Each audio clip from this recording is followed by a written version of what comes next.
Lalu mau menikah, aku berpikir, jangan-jangan nanti dia pelit ya. Jangan-jangan nanti dia perhitungan ya. Atau mungkin dia suka marah-marah dan ngomel-ngomel sama aku ketika kita udah menikah. Aduh.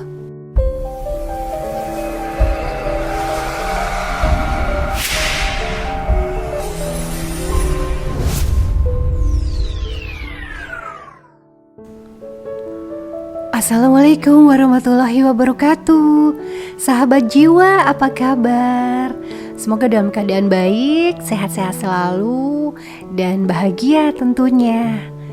Oke, kamu sudah siap buat dengerin cerita kita hari ini? Ya, gimana? Judulnya di sini adalah hukum yang dapat kita gunakan untuk melenyapkan kesedihan hati kita. Sebelumnya aku bertanya, pernah nggak kamu merasa khawatir? Misalnya lagi sekolah, aduh nanti aku ujian, nanti aku nggak bisa mengerjakan soal, nanti aku nggak lulus gitu. Kemudian misalnya lagi naksir cowok, aku naksir cowok itu, tapi kalau ditolak gimana ya cintaku? Terus lagi kalau misalnya mau ada acara ini nih lamar ke pekerjaan gitu. Aduh, aku takut nanti kalau misalnya nggak bisa diterima di pekerjaan itu gimana ya? Hancur deh aku. Atau mungkin ketika mau acara ijab kabul tuh mau menikah. Aduh, gimana ya nanti acaranya ya? Jangan-jangan gagal, jangan-jangan ada ceweknya dateng, jangan-jangan ada angin ribut atau banjir, atau mungkin nanti kalau udah menikah jangan-jangan suamiku galak, jangan-jangan kalau udah jadi suamiku nanti dia nggak sayang lagi sama aku. Aduh, nanti gimana ya kalau udah punya anak, kan aku jadinya udah keriput, nggak cantik lagi, dia sayang nggak ya sama aku? Sahabat jiwa, pasti kamu pernah mengalami hal-hal kayak begitu ya, atau hal-hal lainnya lah yang bikin kamu khawatir. Iya, itu manusiawi. Sahabat jiwa, tahukah kamu bahwa ternyata semua itu bisa kita atasi? Jenderal Josh Crook, dia seorang pejuang Indian yang mungkin paling terkenal dalam sejarah Amerika. Dia mengatakan dalam bukunya, judulnya Autobiografi, halaman 77. Dia bilang begini, kekhawatiran serta kesedihan hati orang-orang Indian hampir sepenuhnya berasal dari khayalannya sendiri dan bukan dari kenyataan. Jadi benar sekali, kalau saya memikirkan hal-hal khayal saya, daya khayal saya, kalau besok saya punya anak saya nakal sekali, terus suami saya tidak suka, saya dimarahi. Nah, itu kan belum terjadi pada saat ini misalnya ya kan. Pada saat belum menikahnya tuh belum terjadi. Itu adalah daya khayalku. Aku membayangkan seperti itu. Aku menikah dengan seseorang pria ganteng dan kaya. Lalu mau menikah, aku berpikir, jangan-jangan nanti dia pelit ya. Jangan-jangan nanti dia perhitungan ya. Atau mungkin dia suka marah-marah dan ngomel-ngomel sama aku ketika kita udah menikah. Aduh, itu daya khayal kita. Ya kan? Coba deh. Sekarang kamu dalam situasi saat ini kamu berada. Nah, kamu berhayal pada 2 tahun yang akan datang terhadap seseorang yang kamu cintai misalnya. Coba apa yang kamu bayangkan? Nah, itulah yang kamu bayangkan, yang kamu hayalkan itu adalah sesuatu kekhawatiran yang belum tentu akan terjadi. Jadi itu hanya bentuk kekhawatiran saja, ya kan? Nah teman-teman, coba dengarkan cerita Jim Grant ya. Dia itu pernah membeli jeruk manis dan jeruk besar dari Florida sebanyak 10 sampai 15 gerbong. Nah saat itu dia sangat menderita karena tersiksa oleh pikiran-pikirannya. Penyiksaannya seperti ini.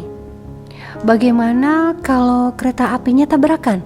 Bagaimana kalau buah-buahan itu terjatuh dan bertebaran sepanjang jalan? Bagaimana kalau jembatan yang dilalui gerbong itu nanti runtuh? Sudah barang tentu buah-buahannya ia bersebaran karena tidak diasuransikan. Akan tetapi ia takut kehilangan pasaran kalau buah-buahan itu tidak bisa datang pada tepat waktunya. Dia sangat sedih dan takut sekali sampai menderita borok perut. Nah, dokter mengatakan dia tidak sakit. Dia tuh cuma mudah gugup katanya. Kemudian dia akhirnya tahu kuncinya. Mau tahu kuncinya apa? Jadi kuncinya adalah saya bicara pada diri sendiri. Begini, "Hey Jim, berapa puluh gerbong yang sudah kau angkut selama beberapa tahun ini?" Jawabannya sekitar 25.000. Kemudian saya bertanya lebih lanjut lagi, "Dari jumlah itu berapa gerbong yang rusak?" Jawabannya barangkali 5 buah. Selanjutnya aku bertanya lagi pada diriku sendiri, dari 25.000 gerbong itu hanya 5 yang rusak. Kamu mengerti apa artinya ini? 5.000 banding 1. Dengan kata lain, menurut hukum normal dan berdasarkan pengalaman, setiap 5.000 gerbong hanya 1 yang rusak.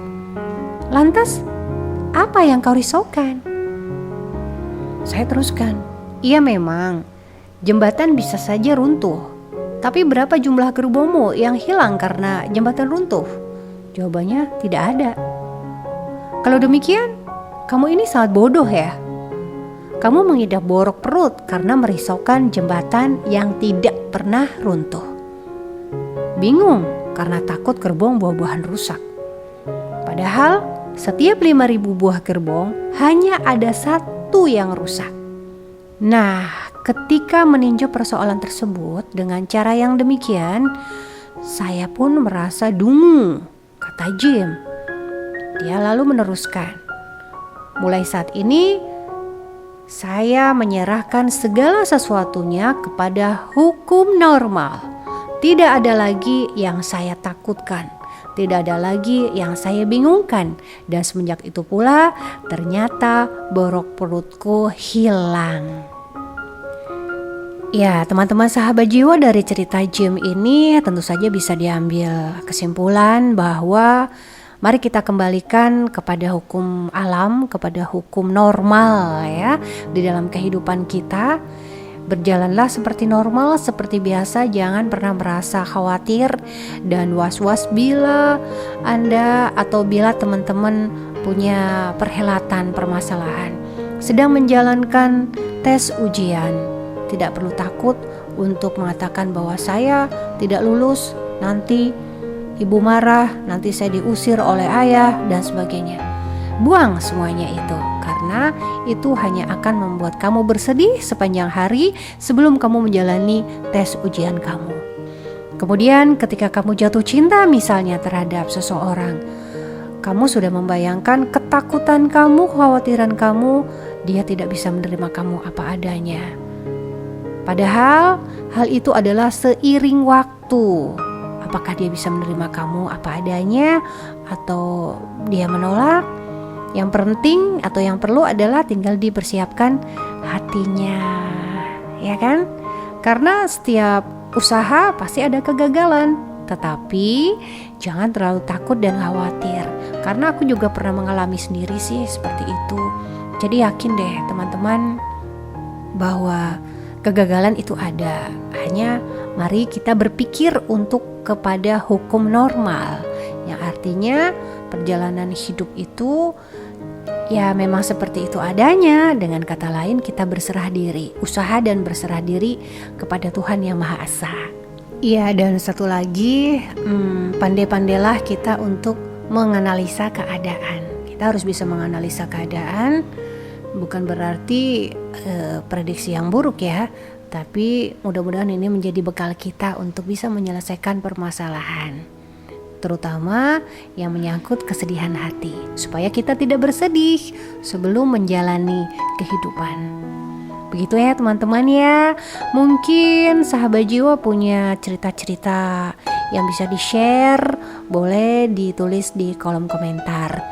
atau punya pertanyaan-pertanyaan yang mungkin ingin dibuka ya melalui Sahabat Jiwa di sini. Kita berteman di YouTube. Mudah-mudahan sukses selalu untuk kamu, sukses untuk saya dan kita semua. Terima kasih sudah berteman di sini. Jangan lupa like, komen, dan subscribe. Buat yang sudah, terima kasih sekali ya. Sampai jumpa pada kisah-kisah dan cerita-cerita inspiratif lainnya. Semoga bermanfaat. Wassalamualaikum warahmatullahi wabarakatuh.